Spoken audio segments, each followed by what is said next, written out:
Hello guys and welcome! Bienvenue à tous sur cette nouvelle vidéo où nous allons parler des verbes modaux. Alors pourquoi je vous ai écrit Stop saying it's necessary? Alors tout simplement c'est un petit clin d'œil à un de mes super clients, Jean-Marie, il se reconnaîtra sûrement. Car au début de sa formation avec moi, tout simplement il disait à chaque cours it's necessary to. It's necessary to. Il voulait dire donc c'est nécessaire de faire ça. Au lieu de dire je dois faire ça ou il doit faire ça, elle peut faire ça, elle devrait faire ça, il disait tout simplement it's necessary. Donc finalement on ne savait pas trop si il voulait dire je dois, je peux, je devrais ou elle doit, elle devrait, on ne savait pas trop ce que ça signifiait. Alors qu'est-ce que c'est que les modaux? Les modaux, ce sont à la fois des verbes, on les appelle des verbes modaux, mais aussi des auxiliaires. Et ce sont des petits mots qui nous permettent d'exprimer la capacité, la probabilité, l'obligation, etc. Alors il y a quelques règles à connaître pour bien utiliser les modaux. Alors tout d'abord, il faut savoir que les modaux sont invariables, c'est-à-dire qu'ils ne changent jamais. C'est une super nouvelle pour vous, parce que du coup, vous n'avez pas de conjugaison. Regardez par exemple avec le modal can, qui permet d'exprimer la capacité et la possibilité. Regardez tout de suite la conjugaison I can, you can, he, she, it can, we can, they can. Ça ne change absolument jamais. Il n'y a pas le fameux S qu'on met généralement sur les verbes au présent simple, à la troisième personne du singulier. Ici, on ne change absolument rien, donc c'est toujours pareil, c'est donc invariable. La deuxième règle à connaître, c'est que les verbes modaux sont toujours suivis d'une base verbale, d'un verbe à l'infinitif sans le tout. On ne met jamais de tout après un modal. Par exemple, I can speak English. Donc là, on a bien can qui est notre modal, et juste après, on a notre verbe sans le tout. Il n'y a pas de tout, TO. I can speak English. I must speak English. You should learn English. Vous voyez, on a notre modal, et juste après, on a le verbe. Donc, on a notre base verbale sans le tout. Alors la troisième règle, c'est qu'on ne peut jamais mettre deux modaux à la suite. Ça n'existe pas et c'est faux. On ne peut pas dire par exemple I can, must speak English. I should, can speak English. C'est faux, ça n'existe pas. La formule, c'est un sujet, un modal et un verbe. C'est toujours comme ça. Il peut éventuellement y avoir un adverbe entre le modal et le verbe. Et enfin, la quatrième règle, c'est que les modaux se comportent comme des auxiliaires, comme les auxiliaires be, have et do. C'est-à-dire que, rappelez-vous la formulation pour poser des questions, par exemple, en anglais. C'est donc auxiliaire, sujet, verbe pour les questions fermées, c'est-à-dire qui ont pour réponse oui ou non, ou éventuellement peut-être. Et pour les questions ouvertes, on a une formule qui est la suivante, mot interrogatif, auxiliaire, sujet, verbe. Donc ça, c'est pour les questions ouvertes. On peut avoir une infinité de réponses. Bon, alors à ce moment-là, notre auxiliaire, ça peut être can. Par exemple, est-ce que je peux apprendre l'anglais? Can I speak English? Donc on a bien auxiliaire, sujet, verbe. Can I speak English? On voit bien ici que notre modal can prend la place d'un auxiliaire. Alors les modaux, il faut absolument que vous les connaissiez par cœur. Vous n'êtes pas obligé de tous les connaître parce qu'il y en a à peu près une douzaine, mais il faut que vous connaissiez les principaux. Les modaux, ça permet d'exprimer la capacité, l'obligation, le conseil, ce qu'on peut faire, ce qu'on ne peut pas faire, ce qu'on devrait faire, etc. Donc c'est vraiment des choses très utiles qu'on utilise tout le temps. Même quand on demande un renseignement, est-ce que je peux faire ça? Est-ce que je devrais plutôt faire ça? Les premiers modaux à connaître, bien évidemment, sont can et could, qui expriment la capacité et la possibilité. Regardez par exemple, on a dit tout à l'heure que c'était invariable, on peut dire I can speak English, you can speak English, she can speak English, we can speak English, they can speak English. Vous voyez que can ne change absolument jamais. On a bien notre modal suivi d'un verbe sans le tout. Et donc, ça exprime la possibilité. Ça signifie donc je peux parler l'anglais, tu peux parler l'anglais, elle peut parler l'anglais, nous pouvons parler l'anglais, il parle l'anglais.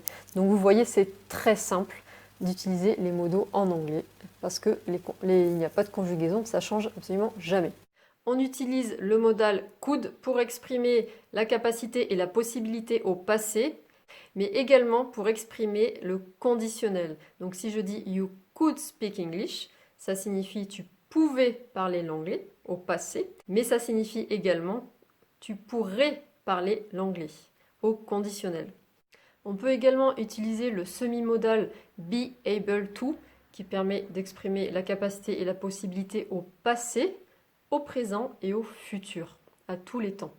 On peut par exemple dire pour le passé you were able to speak English, ce qui signifie vous pouviez parler l'anglais. Et pour le futur, on dira you will be able to speak English. Vous pourrez vous pourrez parler l'anglais. Un autre modal très important à connaître, c'est must. Must permet d'exprimer l'obligation. Par exemple, si je vous dis you must speak English, ça veut dire vous devez apprendre l'anglais. On peut utiliser également must pour la déduction. Par exemple, quand on regarde par la fenêtre et qu'on dit oh, il doit faire froid dehors, on peut dire it must be cold. Donc ça signifie il doit faire froid dehors. Donc deux façons d'exprimer must, ça veut dire l'obligation premièrement, et ça veut dire la déduction. Par contre, must s'utilise seulement au présent simple. Donc, quand on doit exprimer l'obligation au passé ou au futur, on a besoin de ce qu'on appelle un semi-modal. Et le semi-modal pour must, c'est have to. Donc, have to peut être utilisé au présent, au passé et au futur. On peut par exemple dire you have to speak English. Donc, vous devez apprendre l'anglais. Mais si on veut exprimer ça au passé, on peut dire you had to speak English. Donc on conjugue le verbe have au passé, ça devient had.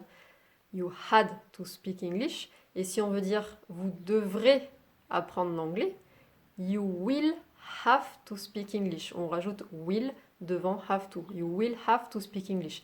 Ce qui signifie vous devrez apprendre l'anglais. Pour exprimer un conseil en anglais ou pour conseiller quelqu'un, on va utiliser should. Donc comme j'ai dit tout à l'heure, on ne prononce pas le L, on dit should et non should. Should, c'est faux, il faut dire should. Donc par exemple, on peut dire you should practice English every day. You should practice English every day. Donc tu devrais ou vous devriez pratiquer l'anglais tous les jours. Donc should est vraiment un modal que l'on utilise très souvent parce que c'est très souvent qu'on conseille à quelqu'un ou qu'on peut demander aussi un conseil à quelqu'un. Par exemple, si vous êtes à l'étranger et que vous voulez demander est-ce que je devrais plutôt prendre le bus ou est-ce que je devrais plutôt prendre le métro, vous pourriez dire should I take the bus or should I take the subway par exemple. Est-ce que je devrais prendre le bus ou est-ce que je devrais prendre le métro? Enfin, pour exprimer le futur et le conditionnel, on va utiliser will et would. Par exemple, pour dire je vais apprendre l'anglais, il suffit de mettre will juste avant le verbe, donc I will speak English, donc je parlerai l'anglais. On utilise would pour exprimer le conditionnel, par exemple quand vous voulez dire j'aimerais acheter un billet, j'aimerais partir en voyage, etc. On va dire I would like. I would like to come with you. I would like to travel. On peut également dire, par exemple, if I could, I would travel a lot. Si je pouvais, je voyagerais beaucoup. Ou par exemple, if I could, I would buy a house. Si je pouvais, j'achèterais une maison. Voilà pour la petite leçon sur les verbes modaux. Alors pour résumer, les verbes modaux sont toujours invariables. Ils ne se conjuguent jamais. Ils ne changent jamais.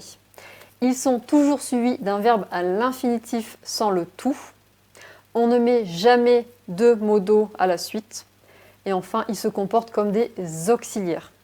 Les principaux modaux à connaître, ceux que l'on utilise dans 80% du temps, sont can, could, pour exprimer la capacité, la possibilité, must et have to, pour exprimer l'obligation et la déduction, should, pour le conseil, et enfin will et would pour le futur et le conditionnel.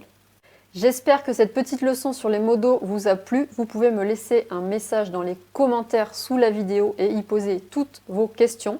N'oubliez pas de télécharger votre guide gratuit que je vous ai préparé. Il fait environ une 20aine de pages et j'ai regroupé toutes les meilleures ressources en ligne pour commencer à travailler maintenant, plus une méthode de travail pour vous aider à travailler efficacement. Vous trouverez le lien sous la vidéo. Je vous dis à bientôt. See you later guys. Bye.